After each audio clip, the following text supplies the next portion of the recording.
विचारों की शक्ति, स्वर्ग और नरक का फर्क। विचारों में अद्भुत शक्ति होती है।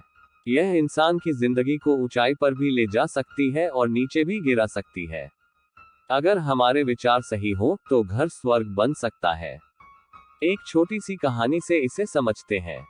मिठाई की टोकरी। दिवाली की रात थी। पिताजी मिठाई की एक बड़ी टोकरी लेकर घर आए। टोकरी को देखते ही बच्चों के चेहरे खुशी से चमक उठे। जैसे ही टोकरी मेज पर रखी गई, सारे बच्चे उस पर टूट पड़े। पप्पू, गुड्डू, सुशीला, मंजू, रंजना और अंजना सब अपनी अपनी पसंद की मिठाई लेने में जुट गए। हर किसी ने जितनी मिठाई हाथ में आ सकती थी, उतनी उठा ली। कोलाहल और रोना। कुछ ही देर में घर का माहौल बदल गया। मिठाई खाने की खुशी कोलाहल और रोने में बदल गई। जिसे इमरती मिली, वह कहने लगा, मुझे लड्डू चाहिए। जिसे लड्डू मिला, वह चिल्लाने लगा, मुझे समोसा चाहिए। जिसे समोसा मिला, वह बोला, मुझे बर्फी चाहिए। हर बच्चा रो रहा था। मिठाई उनके हाथ में थी, लेकिन संतोष किसी के पास नहीं था। घर में शोर इतना बढ़ गया कि माताजी, जो पास वाले घर में थी, वह भी सुनकर वापस आ गई। माताजी का समाधान। माताजी ने घर में हो रहे कोलाहल का कारण समझा। उन्होंने बच्चों को प्यार से बुलाया और सभी को एक जगह बैठने को कहा। फिर उन्होंने समझाया, बच्चों, मिठाई बांटकर खाओ। पिताजी ने इतनी मिठाई लाकर दी है कि हर किसी को सब कुछ मिलेगा।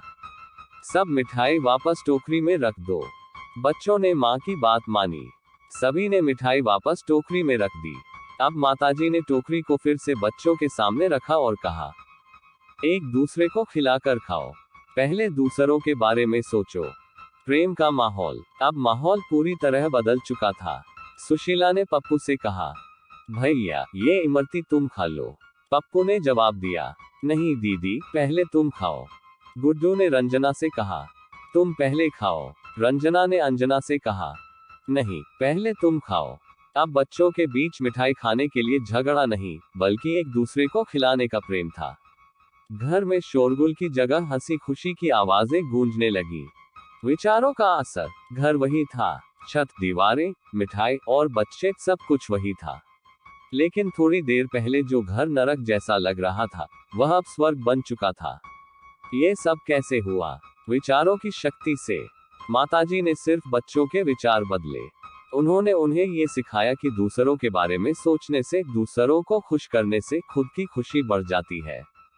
यही विचार घर का माहौल बदलने का कारण बने। हमारी जिंदगी में भी ऐसा ही होता है।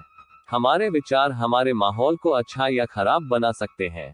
अगर हम सिर्फ अपने लिए सोचें, तो असंतोष और झगड़े होंगे।